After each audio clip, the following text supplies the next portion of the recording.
Hey everybody, just waiting for Seth to join, and once he's in, I'll make sure he's all set up, and then we'll go ahead and get started.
Hey Travis, hopefully you can hear me. I gave you co-host permission, so you've got pretty much everything that I do here as well. And once Seth gets in, I'll make sure he's got those same permissions. So feel free to let me know if there's anything else I can do for you. Great, thanks so much. Seth will be, he should be in here any second. Yep, I'm here. Oh, there he is, yep. How's it going, everybody? Hey Seth, give me just 1 second. I will find you in this large list of folks and give you some extra permissions here as well. Well, thanks. We should also, Travis, is Fifi on the line? I'm looking. Let's see here. No, thank no, you. no, I'm no. now the co-host. Sorry, I'm a little late trying to set up my 7-year-old daughter's live stream while I do my online conference, which is very April 2020.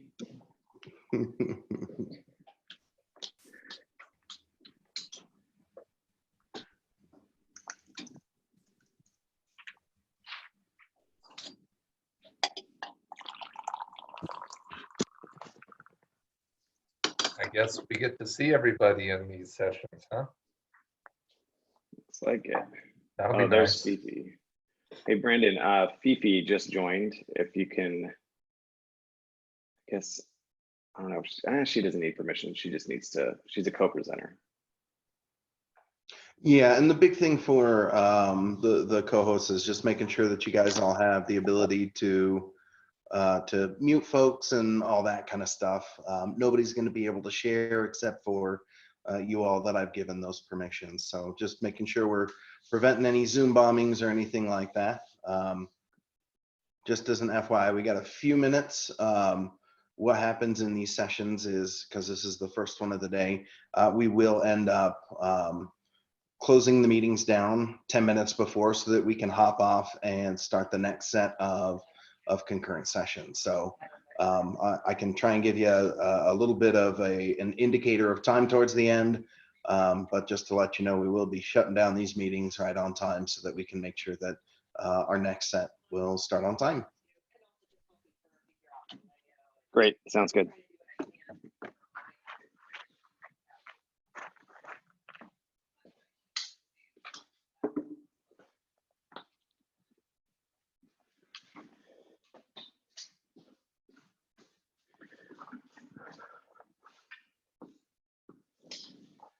And Courtney, you have screen sharing permission, right? Yep. Great.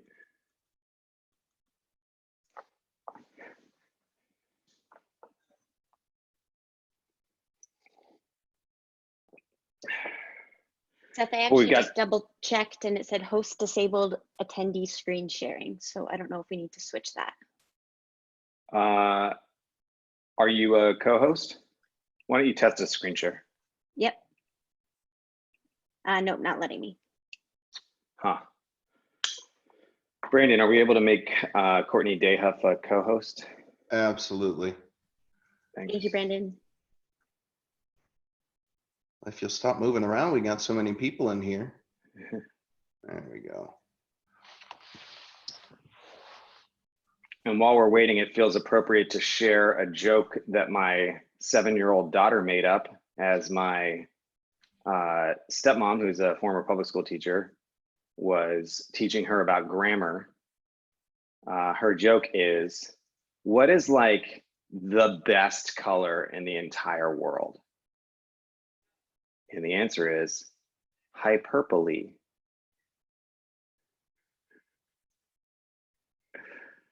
And that's a grammar joke, guys.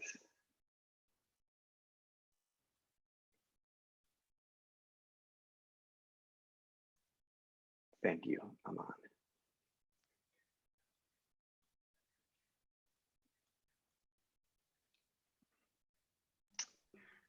So Courtney, you should have co-host permissions now as well. So you should be able to share if you need to. Yep, great. Thank you, Brandon. While we're on the subject of grammar jokes, here's another one. It's not an original, but knock, knock, Courtney. Who's there? To. To who? To whom? Oh, That's my other favorite grammar joke.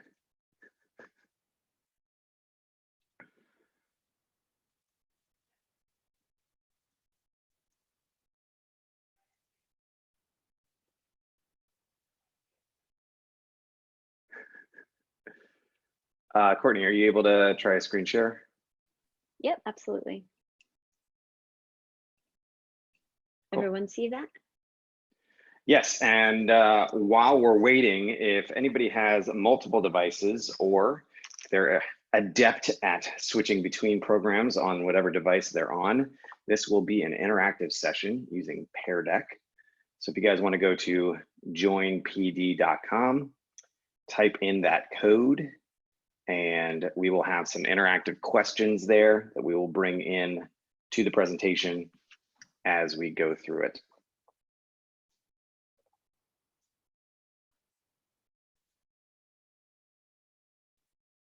And Brandon, I'll just wait for you to let me know when we should get going. We are right at 10 o'clock. I'm sure we'll have a few people come on in, but you are welcome to start whenever you would like to.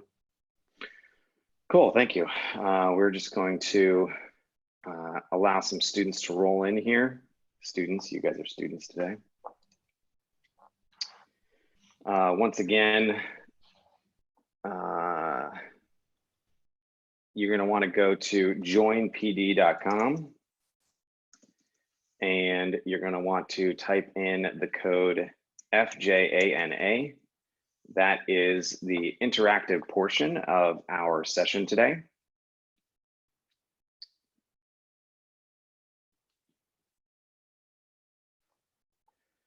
And I think we're going to get started. If you want to join the interactive session, please check the chat as, oh wow, still got a bunch of people rolling in. I'll leave this graphic up here so that people can join the session, but I thought I'd talk a little bit about who we are and how we came to be presenting on this topic. We've been working on a method for teaching over video conferencing. For the past year, we've been refining it, but for the past 11 years, we've been practicing it. We are Banyan Global Learning, and we teach K through 12 students over video conferencing. Most of our clientele is located in Asia. So when this first hit, it was very close to us because we work in Taiwan and China, and those were two of the first countries that were affected. Of course, we didn't really anticipate that in developing this method, we would all of a sudden be in a situation where the entire world needed it. We were simply thinking that we were helping other purveyors of distance learning, but here we are. And We've shared this information with many people. It's available on our blog. We created a training video that is a short version of this. So if you want to do a little refresher afterwards, that's a good thing to watch. But otherwise, we are here to do a more extended version. We also offer a full version as like a staff training for schools and things like that. But you guys are getting the free version today. And thank you so much to Brandon for having us and for organizing this great conference. Thank you to everybody for being here. And I think we're going to get started. Courtney, can we go to the start of the slideshow here? Courtney's manning my technology today. Thank you so much, Courtney. So this is best practices for teaching online, an essential guide for teaching over interactive video conferencing, which is what we call Zoom, Skype. Google Meet is one that has been updated recently to have some good features, Blue Jeans, WebEx. There are lots of ways to do this. So as we told you, this is an interactive slideshow. The code I put in the chat, which is FJANA. And if you are a tweeter, then please use this information as you tweet. We've got the conference handle in here, in addition to Banyan Global Learning, which is where we're from.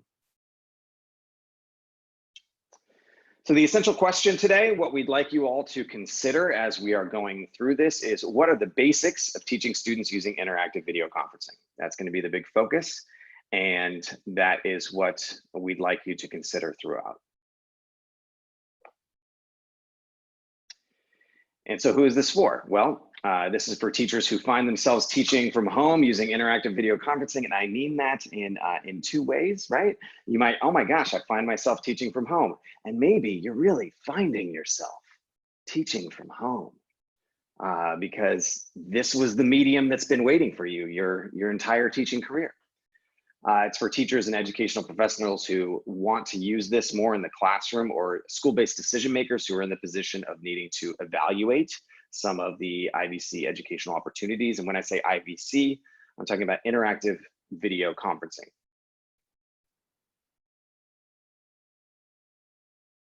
So who are we? We are Banyan Global Learning. I'll let you guys click through that video if you'd like. It's just a little intro video. You guys have the slides.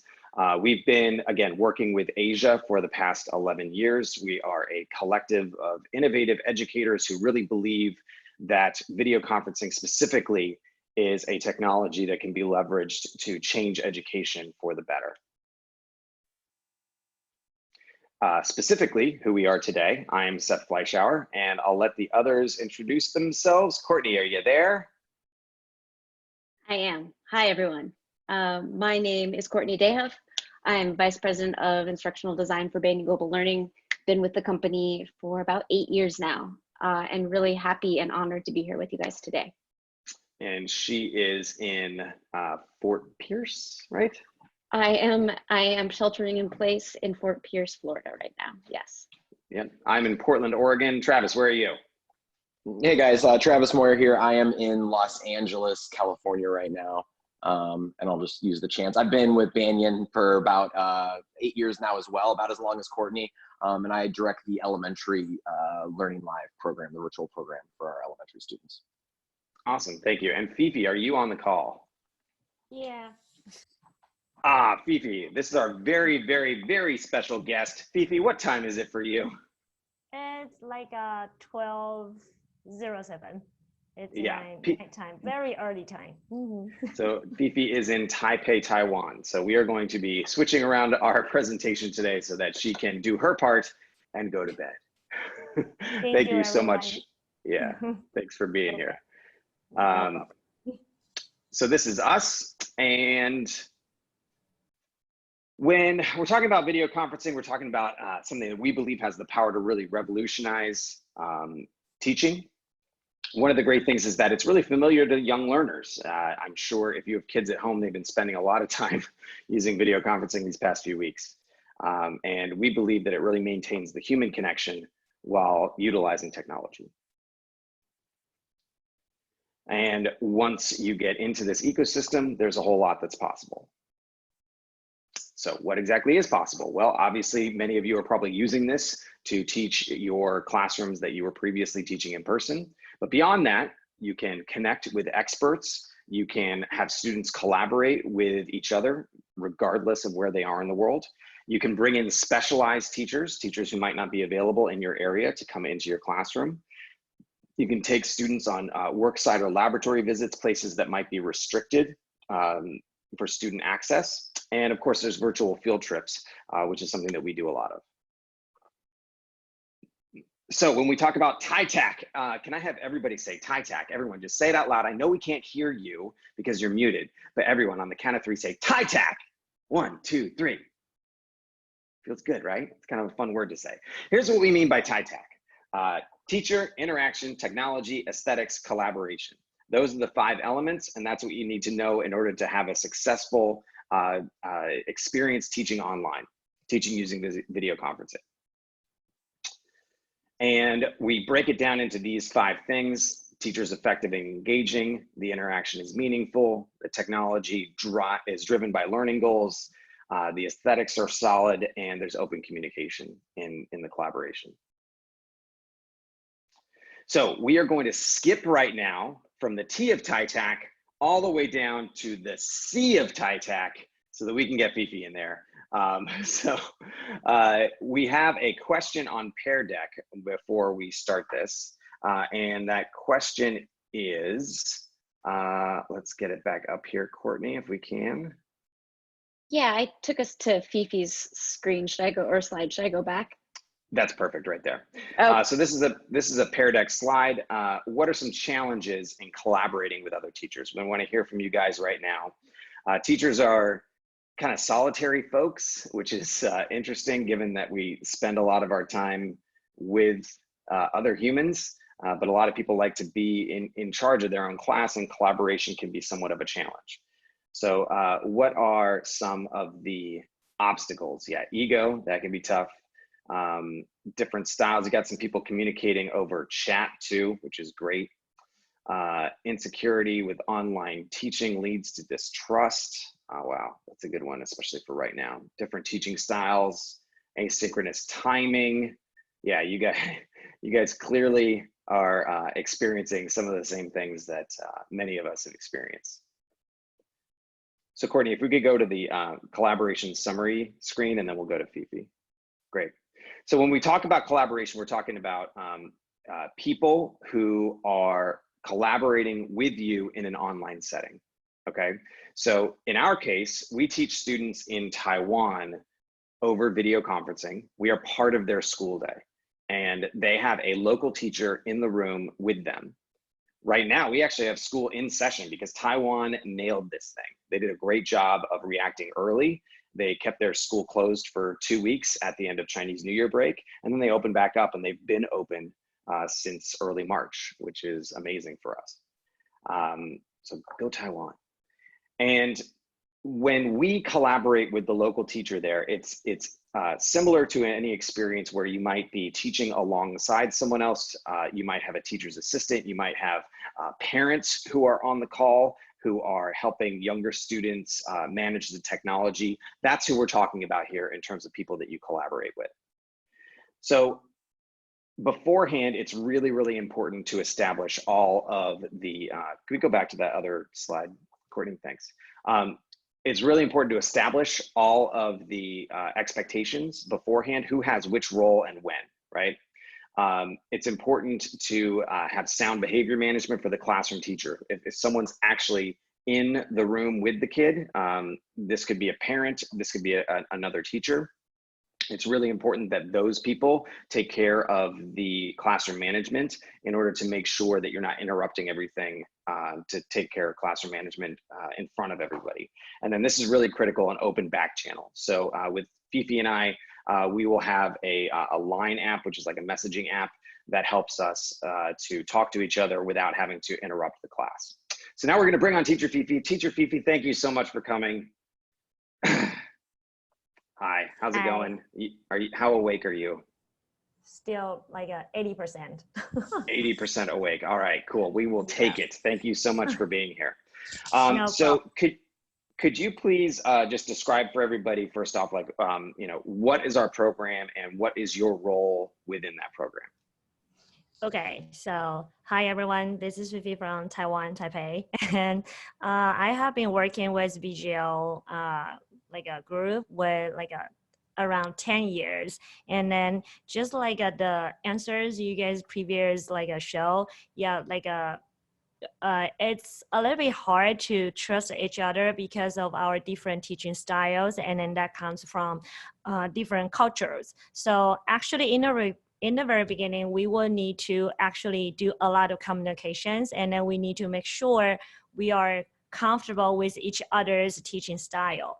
And then the role I'm in the classroom most of the time will be like in the very beginning will be the management part, will be more because the kids needs to know the schedule or the flow or the tempo, what we need to do. And then I make sure they understand what the teachers online, they want to deliver, what kind of information they want to deliver to our students. And then I will make sure the teachers, they could understand, they could sense students' needs. So we go through all the communication and interaction. Actually, the kids they could learn a lot, and then they could learn the cooperation like naturally because they see teachers, they cooperate together. So that's usually the best scenery I could ever see like in my classroom. Thank you. Awesome, thank you. Yeah. Now you're on the receiving end of this distance learning, and so you're seeing the teacher on the screen. You're seeing how the students are reacting to that teacher. Do you have any advice for people who are teaching online? What is the best way that they can really come across in a way that's engaging to students? What can they do to make sure that they are keeping the students' attention and presenting the content as best they can? Yeah, like I feel like our teachers online, they're really, really awesome because think about it, like as a physical teacher, you could directly touch the students, you could see them like really in a close distance, but like in a screen, it's really hard. So for me, for my role, I will try really my best. I will almost like tell every like a little responses from our students, and then make sure the teachers know their needs. So that will be the really important part because we are the bridge to connect the students and the teacher online. And then once the connection, the bridge is really like a smooth, and then is really working, then the students and the teachers, whatever on-site teacher or the online teacher, we are kind of like a big group, and then we combine really like stick together. And then the students, they appreciate the online teacher gives the information to them. They appreciate the on-site teacher like knows what they need immediately. So that will be really important part for like two teachers, they cooperate together. And don't be afraid to communicate immediately in the classroom, because the students will know you are really do good things for them, and then the teachers will be really, really appreciating you tell them every information they need. So I really hope if teachers can have the experience that communication will be more important than everything, will be the priority things we need to do in the very beginning. Yeah, definitely. Last question is, you work with a lot of Western teachers. What were some things that you found to be surprising or interesting about what Western teachers need or what they want, some of their habits? What are your reflections there?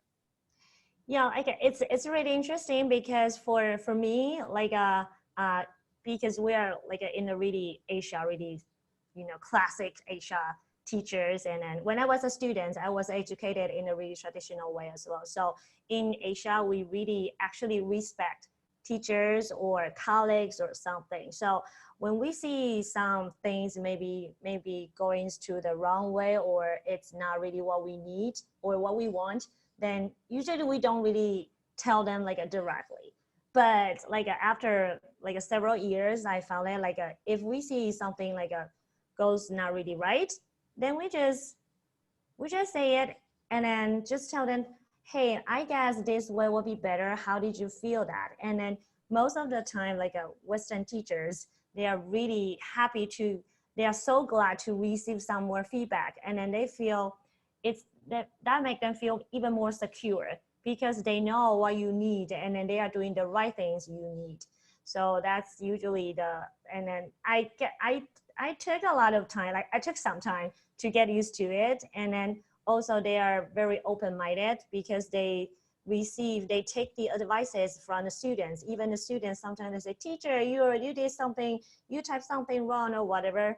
Usually teachers, they're really happy to get the information.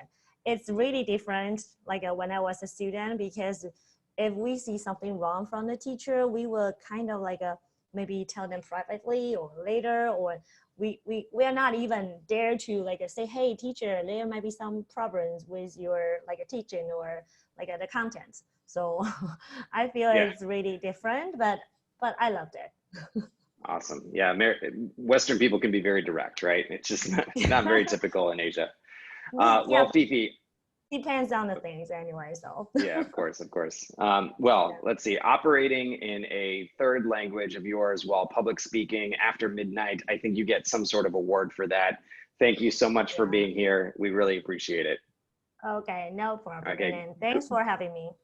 All right, go to bed. Okay, I will. Okay. Bye-bye.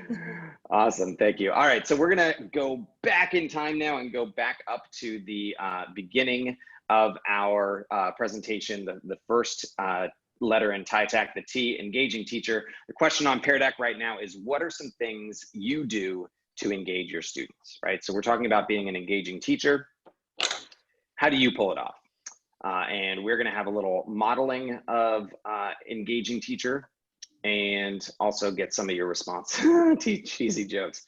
I'm with you there. Personal check-ins, that's a great one. And that's a real challenge over distance learning too, right? Being able to check in with students individually, but there are lots of ways to do that. Individual Zoom calls, having a back channel with the students is another way to do it. Creative and personal components, engaging prompts, inviting the students to develop the course content. Yeah, if you can get student-driven content, that's really great. Got some good answers in the chat too. Culturally relevant materials, the overlap between what we think is important, what they think is cool, for sure. Great. So when we talk about it being an engaging teacher over video conferencing, we're talking about three things. One of them is to bring an extra amount of excitement and passion. You are coming across on a two-dimensional screen. And when people are in a room with you, there's like this social pressure to actually pay attention, right? Whereas if you are online, we're used to half paying attention to things that are on screens. We might have 2 or 3 other screens in between us and the primary screen that we're watching. So in order to be able to bring in more engagement, you really have to bring an extra level of passion and excitement to what you're talking about. Make 2D feel 3D. The other thing is make sure that you are not forgetting all the things that made you a great teacher in the first place. Just because you are online doesn't mean that quality learning shouldn't be happening. For example, we designed this slideshow, this lesson, as a lesson itself and not as just a lecture, because we wouldn't do that if we were in person. And then when you are teaching online, word choice, pace of speech, you really need to pay attention to the language that you're using, especially if you're working with language learners like we are. You want to make sure that you are providing an extra crisp intonation because your voice is being digitally compressed and it can be hard to hear people sometimes. So for examples of being an engaging teacher, we are going on a virtual field trip, you guys. And since everything is closed, we're going on a virtual field trip to teacher Travis's house. And the guiding question here is, how can you use your home as a virtual field trip location? Teacher Travis, take it away. Yeah, thanks, Teacher Seth. Yeah, normally we go on these virtual field trips and we're going to unique places around the country, and they're already very engaging just by being there, and the students are very excited. So of course now though, those places are closed and we're teaching from home. And so in a little bit, I'm going to share with you guys some things maybe that you can do, just some simple ideas. I know everyone is coming from different grade levels and different subjects, so this is not going to be demonstrations of specific science experiments or social studies, things that you can do, but just in general to give you some ideas, because, you know, engagement is huge, is you know, one of the essential parts that we bring, you know, as teachers to a classroom is how can we engage our students? How can we show them our passion and transfer that passion over to them? Some of you, you know, said in, you know, creative, personal. Well, the cool thing about teaching from home is that it's filled with artifacts and things that you are already passionate about, right? I mean, you decorate your home, you stock it with the things that are here. You know everything about it. Maybe, you know, you should know it maybe more than your classroom. And so the things that you pick, the things that are hanging up on the walls, the things that are in your drawers have often special meaning to you, right? So for me, before teaching at Banyan, I was a science teacher, and I have a lot of little science gadgets here. I have a never-ending spinning top that'll spin forever because there's a battery and a coiled wire in here. There's the secret. You don't tell the students.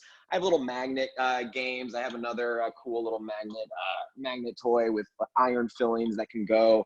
And then I have a little, this is a steam engine. See if I can, it's not hot enough yet, but it's a candle driven steam engine. But that's just me, right? Because I'm a science teacher, and I know that if you're not a science teacher, you might not have any of those things in your house. So what I'm gonna do here shortly, I'm gonna take you around my kitchen and my walls to talk about some things that you can use to explore different topics just by using the items that are in your house and the items that you know and love, and that you can go and share some of that kind of joy or passion that you have and transfer into your classroom. So I'll be back shortly to show you some of those things that you can do. Teacher Seth? Awesome. Thanks so much, Teacher Travis. Can't wait to see what else you've got for us. Again, the guiding question there was how can you use your home as a virtual field trip location? But we're going to move on to a, so this is this stuff Travis just covered, but interaction. So the I of TITAC, everyone say TITAC. Thank you, Dana. I saw your mouth move. The I of TITAC is interaction. So if we can add some responses here, what are some barriers to student participation, right? What are some things that make it difficult for you to get your students to participate in whatever it is that you're asking them to participate in? You guys can answer on the Pear Deck or in the chat. You know, we're using Pear Deck and chat. We want to model the use of Pear Deck. We really like it as a way to engage students, and there is one slide in particular that's going to have a little bit of a different look than just the text-based responses that we have here. Tech distractions within the home. Yeah, we are in a whole new world when it comes to preventing students from being able to participate, right? Other people at home, pets, oh my gosh, the oven's still on. There are lots of things that might distract people during this phase, but also just personal things, students feeling inadequate or embarrassed. Time zones, yeah. Fifi looked a little tired. Limited Wi-Fi, yeah. Access is huge right now. Afraid of being wrong, that's especially true in Asia. Access to content, yeah, lack of confidence. These are all things that we hope can be overcome by some best practices in terms of interaction. So when we talk about interaction, we're talking about a few things here. We talked about the show, right? The like 3D experience over video conferencing. You have to make sure that you balance that with opportunities for student input, which we're trying to model here, both in terms of Pear Deck, but also in terms of asking some interesting questions of you guys. We also want to practice global citizenship skills while we're connecting with diverse people and places. This is the assumption that if you're using video conferencing in the standard classroom, that you would be using it to connect to people that you wouldn't otherwise have access to. That implies that they have a different culture than you, right? So you want to make sure that you are practicing global citizenship skills, making sure that you're respecting other cultures, appreciating other cultures, even if it's just the school from across town. And then you want to consciously reinforce 21st century skills. We believe that technology is a wonderful tool for getting students to be good at the things that tech can't do, right? Like we can leverage tech, and we need to be able to critically think, be creative, communicate, collaborate, all of these things that the robots aren't going to be able to do when our students find themselves competing with them for jobs. So we are going to go to the second half of the virtual field trip here. Teacher Travis, you're going to model some interaction for us. What do you got for us? Oops, sorry, I muted you. Hold on. You are unmuted now. Okay. Oh, great. Thanks, Teacher Seth. Got it.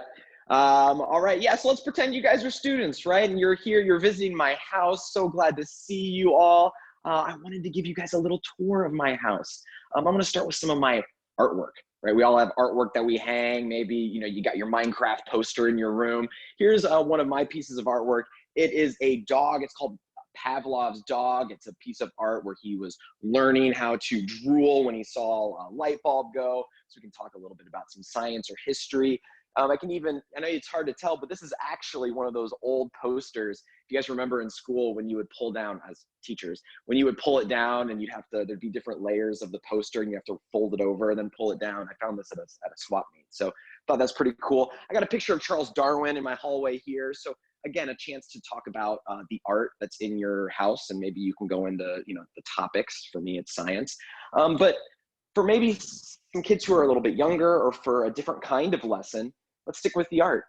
Here we got a wall with 9 small pictures on it. So you can do a simple activity of let's do some measurement. Just start with measurement. So kids should have a ruler or a what do you call this? Tape measure, right? Tape measure, right, at their house. So you can use this if you don't want to use technology. I'm going to take down the center picture, and you can have kids, of course, just measure and try to find the center point of a wall for them to hang some of their own artwork. Really simple to do. If you want to use technology, if you guys don't know, on iPhones and iPads, there's an app called iMeasure, and it uses AR, augmented reality, and it can accurately measure a wall. So they can use it with their devices if they have something like that. You can just measure and find the center point. They can hang a picture of their own. You can also go and make it more difficult, right? I have these other 2 pictures. How do I find the center points here? If I have 3 points on a wall, where should I mark those on the ruler? How do I, determine the distance between these pictures? You can really step it up and do, higher level, math activity, even design stuff, right? You can hang it up on a wall maybe that isn't centered on purpose, because maybe that looks better. So there's a lot of things you can do just looking at your own pictures that are hanging or taking them down and doing some measurements. But one of my favorite things actually to talk about for like home stuff is your spice rack in your kitchen. There's the whole history of the human race can maybe be told by the spices that are in your spice rack, right? Wars have been fought, fortunes have been made, empires have been created and fallen basically because of spices.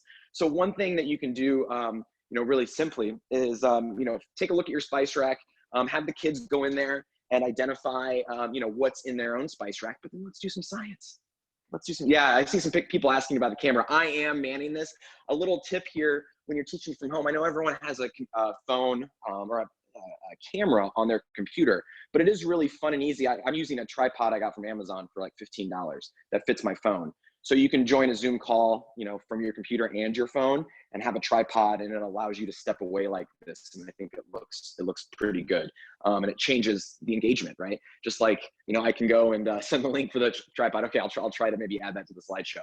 But that's one thing to be engaging, right? You can get close to the camera and the kids are like, whoa, as you get close, but then you can step away like this and be a little bit more professional looking. But back to the spices here. I'm going to take my camera out of my tripod.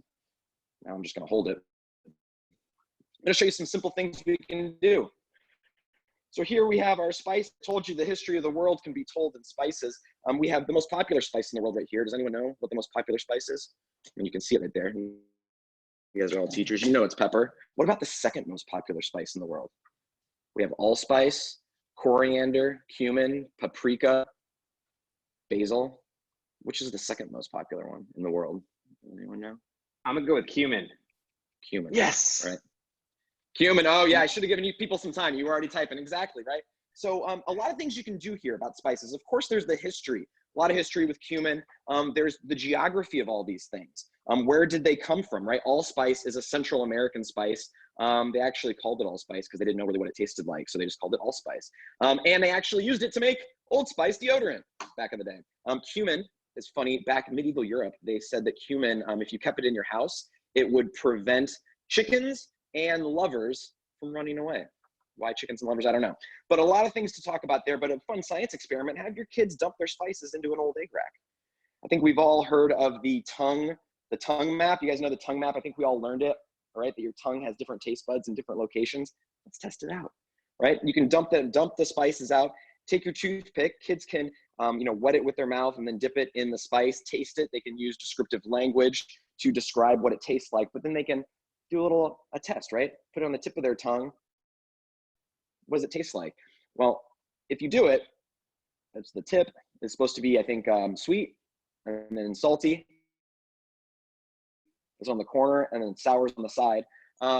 If you do the experiment, you're gonna find out though that it's not true. We all learned it when we were kids, but it is not a true thing. Your tongue kind of tastes all flavors, some places a little bit more than others. Anyway, so you got your spices. Of course, we all have baking soda and vinegar. I mean, I'll do it just because we're on camera here. But we all know this, but it's just an example of the things that you have in your house. There's really a lot of cool stuff there that can be talked about. And then the last thing I want to show very quickly, in the time of COVID-19, I want to talk a little bit about hand washing. And there's all kinds of soap here. I gotta put my camera down. I'll flip here. I'm gonna put some pepper into that water because we've seen all kinds of soap experiments, right? How effective is hand washing? And there's all kinds of things you can do with that. So, here's you can imagine all these little pepper flakes are COVID-19 virus particles. Stick your finger in there, nothing really happens, right? And if you take your finger out, you'll notice I got COVID-19 on my finger. Oh no. But now let's go ahead and take some soap. Use a different finger. This is just regular dish soap. See, there it is right there. Kind of rub some of it off. All right, here we go. The magic. Take a look. Boom. All the COVID, they were all run away to the side. So you can talk about that. That has to do with surface tension and a lot of other things. So, these are some examples, guys, of things that you can do. Know that your kitchen's filled with cool items. Go online. There's a lot of stuff out there, but it's the passion. The thing that I like being here is that there's just, like I said, filled with items that I know and I love, and that there's a story behind all of this stuff, to be quite honest. And it's just a matter of, exploring it. But once you're doing it, it's your own home. You're going to bring that engagement. Get a tripod, like I said, that's another tip. And have fun. That's the most important thing as teachers, right? Is for us to have fun, and the kids will pick up on it. And it just allows that engagement to really show through a screen like this when you're not in person with them. So thank you, guys. Teacher Seth? Awesome. Thank you so much for the great virtual field trip, Travis. We are going to go to slide 20 now, which is how can you use your home as a virtual field trip location? This obviously depends a lot on what you teach, right? But Travis was talking about all the things, all the items that have personal meaning for you, that you are passionate about. What are some ways that you would do a virtual field trip from your home? Get some ideas. Costume day, love that. Literature book collection, right? Millions of books, like 1 million books. I would love to see that. Anatomy, right? Skulls and skeletal material. This is great. Lab demo. Math, not sure on math. Math is everywhere. Math is absolutely everywhere, right? Depends on the level of math, I guess, though. Introduce your cats. Yep, my cats make guest appearances all the time in my calls. The decor that shows off travel experiences, consolation, right? These are all great ideas. Love these. Cool. So we are going to move on to the second T of TITAC. The second T of TITAC. Everyone say TITAC. Thanks, Dana. All right, we've got this question, which is what drives your use of technology, right? So on one side of the spectrum, you identify a tool and then you can create a lesson around it, right? And then on the other side of the spectrum, you have I create a lesson and then identify the best tech tool for it. So if you're on Pear Deck, you should be able to drag your dot, right? And we're gonna see where everybody's dots are going. We've got people kind of halfway through, a lot of people on different parts of the spectrum. Look at all those dots. Pear Deck is cool. Awesome. Cool. Looks like most people are on the right side of the spectrum, which I will tell you is the right side of the spectrum. if you can, you're going to want to be able to drive with the curriculum, right? I admit that I am guilty sometimes of finding a tech tool I think is just so cool that I want to fit it in somehow. But if you can avoid that and just really drive with what it is important for your students to know, what is important for them to do, that's the best thing to do. So when we're talking about technology, we're talking about three things. We want to make sure that any tech that you're using is internalized, and this is going to take practice. Some people are digital natives and they don't need a whole lot of practice, but you definitely want to make sure that you are practicing whatever tech you're using. I would highly recommend that if you have a student interface to a learning management system or some kind of tool that you're using to create a dummy account as a student and look at everything that you do from the student perspective to make sure that it is landing in the way that you are intending it to land. It's also really important that all the stakeholders, all those people that we talked about, the other teachers on the call, the parents, the students, really believe in the ability of tech to improve modern education, right? It's a philosophical thing that is really, really important for everybody to be on the same page there. And if not, have conversations about it and figure out how to get everybody there. And then I think you guys might know about SAMR. If not, you should Google it. It's a way to describe how you are utilizing technology within the classroom. Is it a substitute, an augmentation, a modification, or a redefinition? And you're really aiming for the end of that spectrum, the redefinition. And Courtney, I'm realizing as I'm saying all this that I thought you were going to say this, and I realized that halfway through. So I'm sorry. I just deprived you guys of like 30 seconds of Courtney, which is just not good. But Courtney, pick it up from here. Sorry about that. That's fine. It's actually kind of a relief for me. Hi, everyone.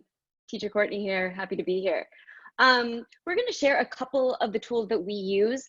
I'm guessing that the digital tools are going to be shared a lot during your time at this conference. But I wanted to share a few that we use that are really successful with the kids, easy to use, and that you can implement basically right now. So the first being Mentimeter. So Mentimeter is free, easy to use. All your students do is go to menti.com and they'll put in a quick code. And then it offers a really good opportunity for like bell work type of actions or do nows or exit tickets. But it's cool because you can see things like this, like you can do a word cloud to populate. There's kind of like Q&A little text bubbles that come up. Very easy to use, and you hear from all of your students, which is really nice. And if you're in a platform where they're not really speaking or they're using the chat, it's nice to kind of speak for them, which is really great. Another one, which is one of our favorites, is Flipgrid. Now, I'm sure that a lot of you are familiar with this, and I hope that you are. It's an excellent tool. Great for large groups, as well as smaller one-on-one situations. In the current state of how things are right now, it's very tricky to hear from all of your students. And I think a lot of the kids are really lacking that connection with their teacher. They love you guys, and they love to be a part of that community that you've developed in your classroom. So this is a really nice way for you to literally hear every voice in your classroom and hear your students' voices. There's also really cool features of like, if a student does a wonderful response, you can spark their response, then all of the students can then talk about what that student said. I wanted to share this slide just because it's a really beautiful portrayal of what we do. This was a collaboration between a school in Taiwan that we work with and a partnership with a school in Tanzania. And they were talking about the biodiversity in both regions and then doing a cultural exchange. And we do a lot of these collaborations. So please feel free to contact us at any time if you'd be interested in such a collaboration, because this is just a game changer in education, and the kids love seeing their friends and these new acquaintances up on screen and being able to talk to them kind of on a personal level. Another one that we use is Padlet, which is basically a digital bulletin board. Can be used in various ways. So a lot of times it is just used as that bulletin board, showcasing student work, organizing small group projects. What I put here is another way for you to use Padlet that might not be used as much. And it's a great way for you to provide guidelines. Oh, Siri's talking to me. Provide guidelines and resources for student-led projects. So if you want the students to be working on a project at home, you can put all the information and resources up on a Padlet, and then they can access it at will. And a great way to monitor what the students are looking at, and you have a lot more control over what they're seeing, which is really important. And then finally, another resource that we use is Tinkercad. Now, this is an excellent opportunity for you to provide an activity for the kids to do at home. So it's free, it's easy to use, it's a modeling program for 3D designs. So you can see here, these are a couple of examples of what we've done. We had the students design an urban farm when we were talking about urban farming and nature in our cities. And then they actually built basically a diorama or a biorama of their, of what they had created. These are great examples you can see here. Another example would be the students had to design a popsicle stick bridge, and then they actually built the bridge, and then we tested how much weight it could hold. So when you're searching for ways to get the kids engaged and involved, and for me, creativity is so important. So being able to balance those two with technology and creativity is just so important. So as you can see, the integration of these tools, it really serves as this beautiful, harmonious supplement to the content and activities. And as you can see on the screen, the capstone projects. So if you want more information on these tools or other tools, feel free to contact us. We're happy to help. Teacher Seth. Thank you so much, Courtney. And just to confirm, all these are free, right? Yep. Yeah, cool. All these are free. And I think there are some freemium features to some of them, but yeah, Absolutely. Mm-hmm. Cool. We have about 5 minutes left, so we're going to go through some of this part a little quickly. What are some characteristics of high quality video? Right now you see a broken Skype call, which I think we've all experienced at one time or another, the robot look. What are some characteristics of high quality video? What does it need to look like? And while you guys are answering that question, I'm just going to move on to the next slide, which is what we're talking about when with the A of TITAC. Everyone say TITAC. Thanks. So the A of TITAC is aesthetics, right? So teacher interaction technology, aesthetics, collaboration. That's TITAC. And when we're talking about aesthetics, you know, I personally had to be sold on this, the idea that like what I look like on camera is going to affect the learning outcomes of my students, but it really does. We're talking about setting and people being camera ready. Think about your background. Think about what you're wearing. Think about you know, being showered. I know that's something that we might not necessarily do that often nowadays, but it's you know, it's good to appear ready for camera. The video feed should be well framed. We talk about the rule of thirds, right? So like a third on this side, third on this side, third on this side, third on this side, and you should be like in the center. It should be well lit, good acoustics, good use of color. This is super key. If you take away one thing from this section, raise your camera, right? This look of like looking down at a laptop camera is something that's just it's subtle, but it's off-putting. And so if you raise your camera up to eye level, it feels like people are on the same level as you. It is really, really important when you're talking about students looking at you for an entire period of learning.